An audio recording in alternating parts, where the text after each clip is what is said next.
What's up, everyone? Welcome to another edition of Processing Blue, where, yes, we process blue for you. I'm Alex Zietlow, a Carolina Panthers beat reporter for the Charlotte Observer, and today I'm joined by our indelible sports columnist, Scott Fowler. What's up, Scott? Hello, Alex. How are you? I'm good. Hey, not sure if you heard, but the Super Bowl runs through North Carolina this year. You got you got Charlotte area native Drake Maye as the quarterback of the New England Patriots, obviously, and the Patriots are going up against the once Carolina Panthers castaway quarterback Sam Darnold of the Seattle Seahawks. Scott, I understand that the NFL churns a lot, and there are a lot of connections to a lot of different teams and places and what have you. But when you actually go through the list of all the connections between Charlotte and the Super Bowl and the Carolina Panthers and this matchup in the Super Bowl, it feels uniquely molded by North Carolina, or at least more so than usual. Would you agree with that, or is that just kind of, or am I kind of hyperbolizing this? Well, no, I think that's true. I mean, this one's unusual. There are always a handful of connections. If you look deep enough, there's always 5 assistants that at one point had a cup of coffee with the Panthers or, went to Elon or UNC or something. But this one's unique in that the 2 quarterbacks have such very deep connections to the Panthers. I mean, the Panthers could have Sam Darnold as their quarterback right now if they had wanted to, basically. They never had a chance at Drake, but that was Drake's dream growing up. I mean, the Mays had season tickets to Bank of America Stadium for years. There's a lot of pictures of them online now of, watching Panthers games. Drake's favorite player was Cam Newton, and he grew up about 10 miles from where I'm sitting right now, with, of course, a very famous family, the last of 4 brothers. And so that's unusual. Plus, Drake's center, Bradbury, is from Charlotte Christian and, will start in the Super Bowl. That's another pretty deep connection. And there's a number more. Chaz Surratt, who grew up about 10 miles the other direction from me, is a special teamer for the Seahawks and once was a parade All-American quarterback, and since then has converted to linebacker. There's a lot. It's unusual year for sure. Yeah. 26 players and coaches. Of course, Mike K put together our list, and Mike, being the thorough guy that he is, he had to include the senior defensive assistant, Ben McAdoo. Right. That's a little easy. I don't go that deep, maybe, but yeah, but it was nice to have such a thorough list for sure. No, but check out this list. Obviously, you mentioned Drake Maye, center Garrett Bradbury. Then you got Mac Hollins, who was a really good receiver for North Carolina back when the Tar Heels weren't as I can't really say good, I guess, in the news as much as they are now. You got Jared Wilson. You got outside linebacker Kaylavon Chason, who I know really flashed in that conference championship game, Scott. You got Harold Landry, John Giles, John Saunders Jr., Marcellus Dial. Oh, now I've committed to. No, you're going into absolute nowhere land now. But those first 5 or 6, yes. I mean, Mac Hollins was a good player, and of course Chason. I mean, that's a really weird situation that they had him here in 2024 as a veteran free agent, signed him in March and cut him before week 1. I still would like to know more about what went on there, because here's a guy who had 7.5 sacks this year. And not just that. I mean, he's playing. I saw him in coverage in that championship game, for the Patriots is who he plays for. And I mean, he's a stud. And they always can't get a pass rush here. 7.5 would have easily led this team, if he had managed to stay here and put up those numbers. So I don't know what happened there. But that's the kind of player they want to find in this year's free agency, and he might get him a Super Bowl ring February 8th. Yeah, it is also one final thing when looking at this list. It is kind of interesting to look at it and see some sliding doors moments. Nick Emanwari out of South Carolina, he was someone that the Panthers were really high on. They end up taking 2 pass rushers in the 2nd and 3rd rounds, and then wait until the 4th round to pick up Lathan Ransom. So they're good at the safety spot, but Eamon Wari is someone who, well, I guess he was a first round selection, but he was kind of later, obviously. And then this guy's not really a sliding doors moment, but Robbie Oots, fullback out of Rock Hill, South Carolina. He went to Alabama. I covered him while I was at the Rock Hill Herald. So that's always good. A rookie from Rock Hill in the big game. Really, really nice. But okay, so while I was putting together this list, Scott, and I'm really glad that you're able to talk with us as our resident historian, sports historian of the Charlotte area. I was putting together this list, and there was a conversation burgeoning online. I guess I think it was started actually by our colleague Langston Wirtz about who is the best Charlotte area sports family, because as every time Drake Maye has a massive game or some sort of great performance, there's a discussion about his family, because obviously his father, Mark, was one of the best football prospects to come out of Charlotte. His mother, Amy, was a really good high school basketball player here. Luke, the Tar Heel legend who won a national championship for Roy Williams, but also hit that amazing shot in the Elite Eight against Kentucky. Learned all about that, was in school when he hit that shot. That was crazy. Cole and Bo were also really important. His two other brothers, Drake's two other brothers, were also really high-end athletes. And so you talk here all about this family, and I think it prompts the conversation, like, where does the Maye family stack up when you talk about the best Charlotte sports families in the city's history? So I got a couple. You and I kind of collaborated on a list, and I want to just like very briefly rank them. It doesn't have to be like a solid ranking, everyone. And if you have other opinions, people listening, please let us know. But okay, here's some families that I thought of. Obviously, the Maye family, the Curry family. That's Dell, Steph, Seth. The Earnhardt family of NASCAR, the Ric Flair family, the Seeger family, get some baseball in there, the Jones family, as in Daniel Jones, and then the Cockrells, who is that's Anna Cockrell, who's a very famous Olympian from the area. Scott, what do you think about those families? Where would you put them if you had to rank them? Maybe we can have a fun conversation out of this. Yeah, putting together that list with you, it just reminds you how many of these families there are. It's really stunning in a way that many, multiple sport families. Really good argument for a lot of these folks. And I guess really for me, I would put right now the Curry family number one, and the Maye family number two. And then there'd be a lot of people in the contention really for the bronze medal, kind of depending on what sport you like. The reason being that in that 1 versus 2 right now, and you can weigh in on this too, Alex, but Dell was, one of the top 5 Hornets players in history, still second in scoring.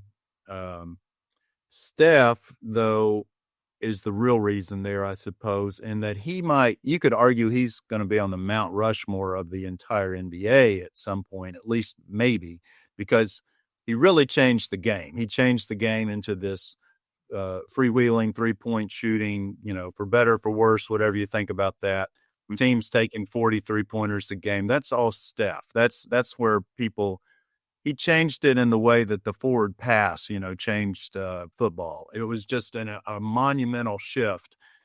And so that's probably, Seth, of course, is an NBA player, and their sister, Seidel, was a good volleyball player too at Elon. But I think it's because of Steph really that I would put them at 1. The Maye family, and the mom's name is pronounced Amay, by the way. So it's Amay May. That's a little bit of a tongue twister, but that's her name. And May was a really good, don't discount her. She was a really good high school basketball player. Could have played in college, just didn't really want to. Went to UNC instead, where she met Mark ultimately. But they get points for multiple sports. Cole was a baseball pitcher, a really good college baseball pitcher, won a national championship at Florida. Luke, of course, you mentioned. And then Mark was, I think he would have had an NFL career if not for tearing up his shoulder. I was in school so long ago that I covered Mark for the Daily Tar Heel when I was at UNC at the same time as he was. Wrote some stories about Mark way back then. And he was a good college quarterback too, even with that shoulder injury, but he never quite came back from it. So I would put the Mays second. But if Drake, wins a Super Bowl title in a couple of weeks and then becomes, he's only 23. What if he wins 3 in the next 10 years or something? He could. We'd have to revisit this conversation. But where would you stack these up? That's a really good point. It is kind of interesting how we value the Super Bowl, because like the moment you're a Super Bowl winner, you're kind of put in eternal glory. In many ways, I would agree with you. I'm gonna go Curry number 1, the Curry family number 1, for all the reasons that you said about Steph changing the geometry of basketball. Also, Dell is about to get his jersey retired in Spectrum Center. But I'm gonna go the Earnhardt family number 2. This is the if not the number 1 family in all of American stock car racing. You could argue that it's the Pettys, with Richard Petty being the king and all these things. But I still think in today's world of NASCAR, the Earnhardt families, like Dale Earnhardt's shadow, is still over this sport. In many ways, his death in the 2001 Daytona 500 is still talked about year in, year out. It's inescapable. And Dale Jr., even though he's no longer driving, is still the most popular figure in all of NASCAR. So, and then you can't discount all that Dale Jr.'s sister Kelly has done for the sport of stock car racing. You can't discount what Dale Earnhardt Sr.'s father Ralph did for stock car racing and all these things. So I would go the Earnhardt family too. We can talk about the Seager family. Corey Seager I'm not as fluent in the baseball realm, but I know that Corey Kyle had really good. Yeah, Corey was an MVP. Okay, yeah, but those two had really good MLB. That's right. Yeah. MLB careers. And then Justin Seager also played baseball for UNC Charlotte, is having a minor league career. So like in an ESPN article in 2016, they called them the MLB's first burgeoning family and stuff like this. So and the Jones too. If people don't know about the Jones, Daniel Jones, of course, was a great quarterback at Duke, and a big time quarterback this year. Would have made the playoffs if not. He got a terrible injury in Indianapolis. But every one of those 4 siblings with the Jones family played D1 sports. Ruthie Jones was a great goalkeeper at Duke. They all either played for Duke or Davidson. And in Bates Jones' case, he played for both as a basketball player, first at Davidson, and then he transferred to Duke. But they're not like they don't they're not as well publicized. Partly that's by design. But they're the Joneses, the Cockrells. Ross Cockrell played here for the Panthers for a while, and Anna Cockrell is, when you talk about Olympian athletes from Charlotte, on a very short list of, studs there. So there really are, and the Earnhardts. I mean, I love the Earnhardts, of course, and it's a good selection at number 2, and we're just talking about Charlotte area. I mean, we're not even verging into like Level Cross and the Pettys and all over North Carolina, of all these other. It's an amazing sort of list that you can have, Currys, Mays, and Earnhardts all really from this area, and makes you realize we're kind of lucky to live where we do. Yeah, no, 100%. Also, I'm not sure if you mentioned, I just realized, May's father, aka Drake's maternal grandfather, was this dude named Ed Sockwell, and according to Langston, he was the godfather, the so-called godfather of North Carolina AAU basketball. So yeah, the Sockwells are big into AAU, and of course, Mays. Yeah, that was her maiden name, and I've met some of their family too, and they're, And they're all, and I'll say this too about all the top, all of them really we're talking about here. Man, humble, self-deprecating, I mean, you run into one person after another who would say, May and Mark, wow, these kids you raise, they're great athletes, but better people. And same with the Currys. And, I know we both love Dale Jr. and how he'll make fun of himself in a heartbeat. Just a great quality. You see that. I like to think that's not a coincidence, that you see that among the very best of the best so often. Yeah, it's the Charlotte way, man. Another guy who is, let's move on. Let's do some more Panthers stuff. That was fun. But another guy who is pretty self-deprecating, or maybe not self-deprecating, but a little bit modest when it comes to his abilities, is Luke Kuechly. And ahead of the Super Bowl, the NFL honors will take place on that Saturday prior to the game, February 5. And during that broadcast, the Pro Football Hall of Fame class of 2026 will be announced, and Luke Kuechly is obviously on the ballot. What else is there to say about him? Inside linebacker, played for the Panthers from 2012 to 2019, 7-time All-Pro selection. Scott, let me just pass the ball to you. Do you think that Luke's getting in this year? I do, Alex, but it is not a slam dunk. And I won't get too far in the weeds on this. But I thought Luke should have and really needed to get in on his first ballot, which was last year. And he didn't. He became a finalist. He was in the final 7 or something, I believe, of the modern era players, of which only 5 can be selected. And many times nowadays, because of this convoluted formula they've gone to, only 3 often get in out of the modern era. And that's hard to be one of 3. And there's other categories, senior categories, coaching. Bill Belichick will be in this year and be in a separate category. But I do believe, the only thing that works against Luke was that his career was only 8 years long. He retired early, some injury related reasons for that, but he was at the top of his game. 7 All-Pros, that's hard to make. Now, that's not the Pro Bowl. So All-Pro is just you're picking one at each position. He was the best there was as a middle linebacker for really 7 of 8 years. In the 8th year, he was a rookie, and he was the Defensive Rookie of the Year. So he played at an incredibly high level. It's just a matter of time, but I do think this is the year for Luke. Just kind of reading the tea leaves and who else is, in this class, would be in this class. I think he'll make it, but again, he doesn't know for sure. And we don't know for sure. It's 50 people doing the voting.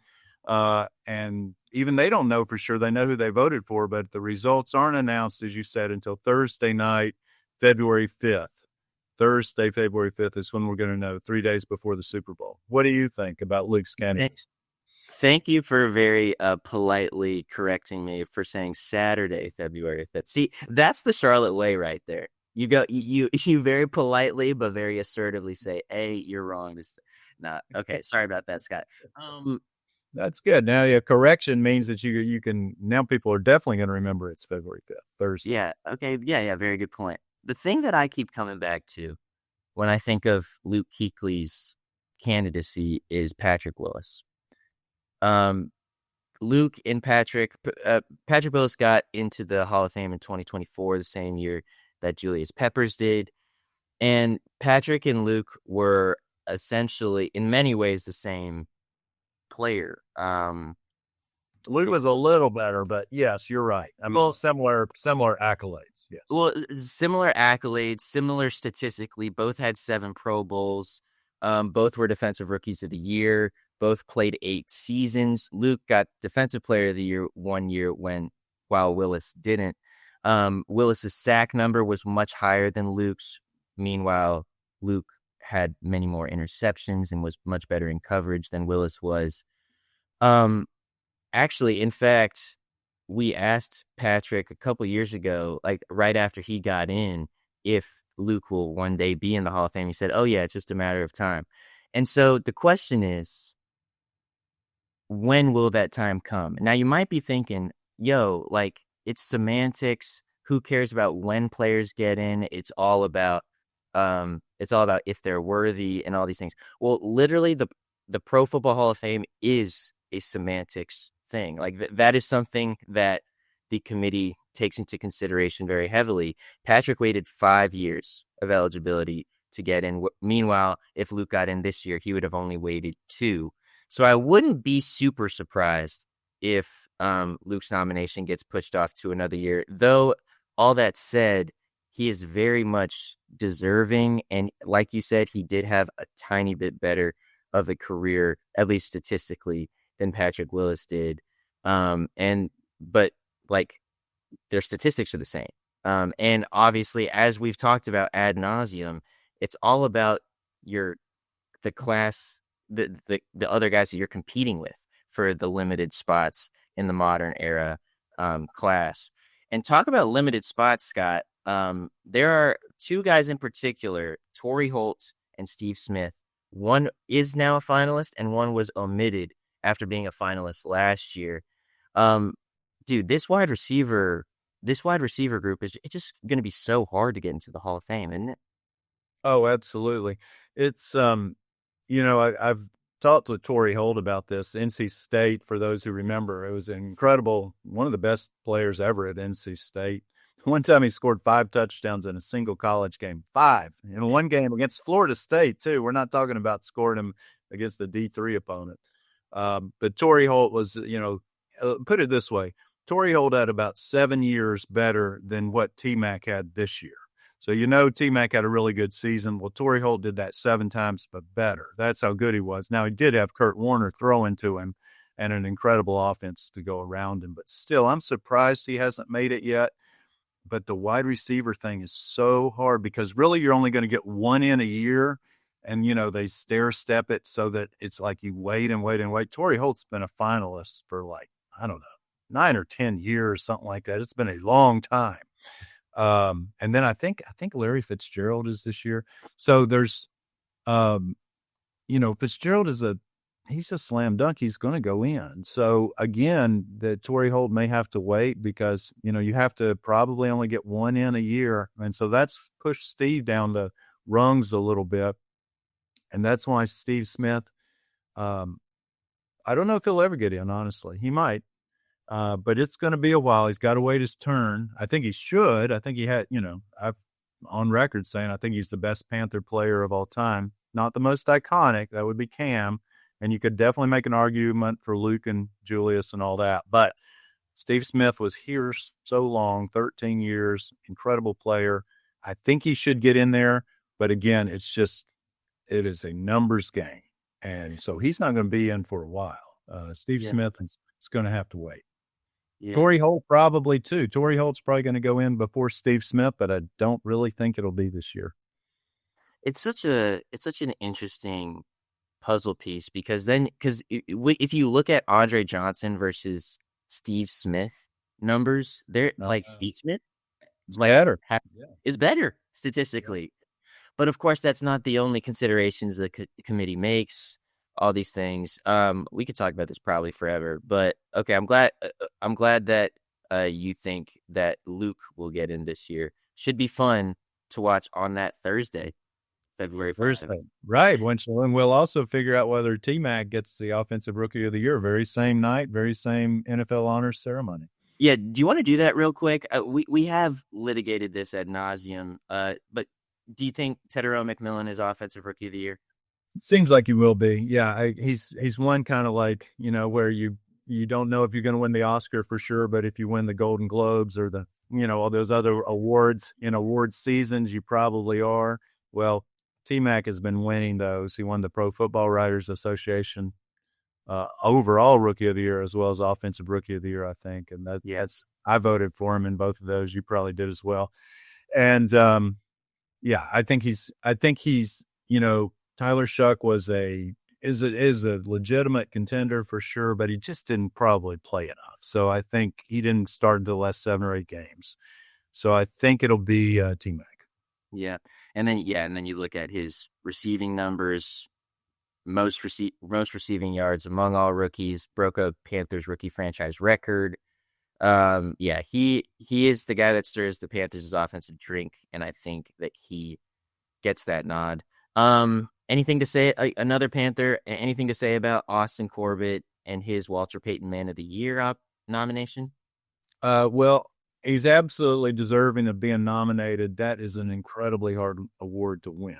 I mean, there's 32. It's not like, you're picking between 5 guys or something. So, I don't think Austin Corbett's chances are great there. Be happy to be surprised. He's done some wonderful work, as have 31 other people. So it's sometimes that is honestly a popularity and name recognition contest a little bit.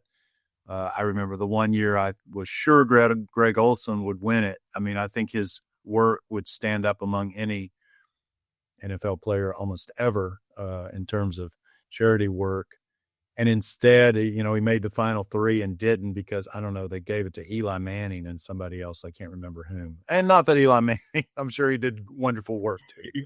But I really thought at the time they were giving it more to a quarterbacks than to Greg. But in any case, what do you think about Austin? Yeah, no, Thomas Davis, the only Panther to ever win Walter Payton Man of the Year. It's hard to have a discussion about because I'm not going to sit here and act like I know what all 32 nominees have done for their respective communities, but I just know that Austin's done a lot of really good in this community. And so just being nominated is an honor in and of itself. Okay, Scott, almost out of here. But before we do, I want to do a quick lightning round with you of these NFL honors. Let's talk about MVP, Defensive Player of the Year. Blah, blah, blah. Are you amenable to this? Yeah. Yep. We'll do it quick. Lightning round. Who's your MVP? As much as I'd love to give it to Drake, and I thought maybe mid-year he would get it, I think you have to go Matthew Stafford. I think he was the best. Seen it up close twice. Man, he had a fantastic year. So I'd go with Stafford. You? I would go with Stafford too, but why? Like, the fact that this is just a quarterback award now is kind of annoying. Christian McCaffrey had a crazy year, like a nuts year. And he kind of kept the 49ers afloat while they were figuring things out with Brock Purdy hurt and all these things. So he will win. He's going to win Comeback Player of the Year, though. So at least he will be there and win a big award for sure. Defensive Player of the Year. Got to be Myles Garrett. Yep. All-time sack leader. I mean, you just can't have a better season than that. I agree. Offensive Player of the Year. I think you got to give that one to JSN. McCaffrey's a good candidate too, but I think JSN, my goodness, what a receiver. And just what an incredible year. I mean, that guy, you throw it anywhere within 12 feet of him, it feels like he comes down with it. He's the sort of receiver that changes the franchise, and I think that's part of the reason why Sam Darnold's had a great year. So, yeah, JSN. I'm going to go CMC here because I've already talked about it. Yeah, no, he's great. Okay, so we're going Offensive Rookie of the Year, Tedero McMillan, right? Yep. And then let's do Defensive Rookie of the Year. This is kind of interesting. You got Abdul Carter of the Giants, Nick Emanwari, as we've talked about, South Carolina Gamecocks stand up, James Pierce Jr., some Charlotte love, although he's with the Atlanta Falcons now, had a really good year as a pass rusher. And then you got Browns linebacker Carson Schwessinger and Xavier Watts. Who you got, Scott? I'm going with the Browns linebacker. I honestly don't know as much about this award, but if you look at his stats, they were really good. Coach of the Year. So who are you going with? You didn't say. Defensive Rookie of the Year. Oh, yeah, of course. My bad. Let's go James Pierce Jr. Okay. Let's have some fun. I think you're probably right about the linebackers, but the thing is with these inside linebackers, like they have their tackle numbers are just so much more than everybody. But the way that James Pierce Jr. and Jalen Walker had just like really good years on the outside was quite. It was pretty good. Okay, let's talk about Coach of the Year. Liam Cohen, Ben Johnson, Mike McDonald over in Seattle, Kyle Shanahan, Mike Vrabel. All pretty good candidates. I'm gonna go first here, and I'll go Mike Vrabel because I wanted to snatch the obvious one from the jaws of defeat. Scott, who do you got? I'm going to go Mike McDonald. So the two Mikes that are meeting in the Super Bowl, I'll take the other one because I think ultimately he is going to win the Super Bowl this year, and they've been, they weren't as long of a long shot as the Patriots for sure, but nobody was really favoring Seattle to go where they've gone this year either. So I'll go with McDonald. And I didn't have comeback player of the year listed on this thing because I guess I just didn't prepare well enough. But we can probably both say it's. Yeah, I think that's Christian. It's really a comeback from an injury. It's, so it's kind of typically, Joe Burrow wins it like every other year because he's always coming back from injury. But this year is Christian's turn. Okay. And then I also, for some reason, I also have assistant coach of the year. Oh, yes. I'll just let you choose.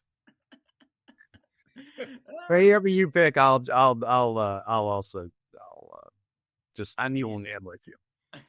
In fact, let's just skip that one. On to the Super Bowl prediction. Yeah, you got. Oh my gosh, you're making me laugh. I would go Josh McDaniels, Patriots offensive coordinator. The way that he managed that game. Yeah, that was really good. Yeah, that was really cool.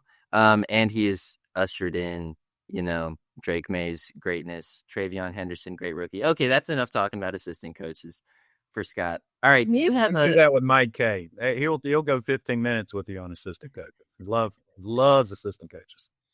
Okay, Scott, who's your Super Bowl pick? Super Bowl pick. As I said, hinted at it a second ago, I think Mike McDonald will be the coach of the year because I think Seattle will win the Super Bowl.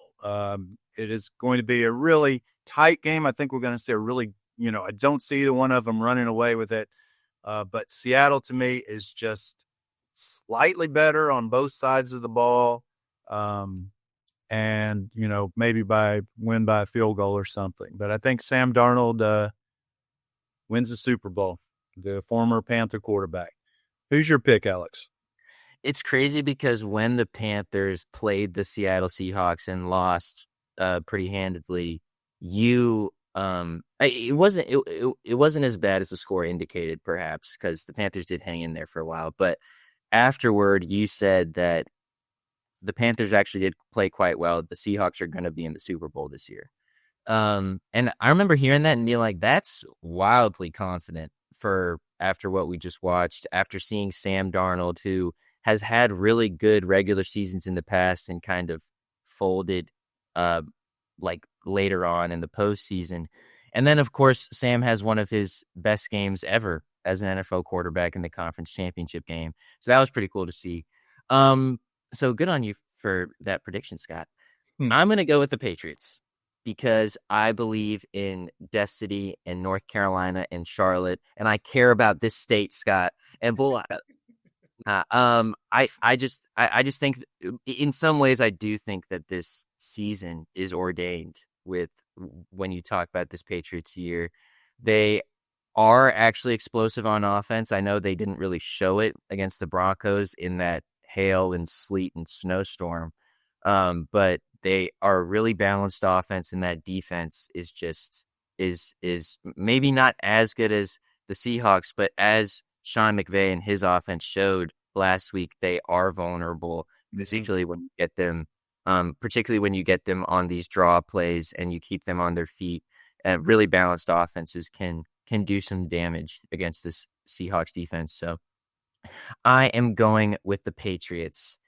Scott, we talked about a lot here, and which is pretty cool considering that there's not much going on in Panthers world. Is there anything else we need to talk about before we wrap up and get on out of here?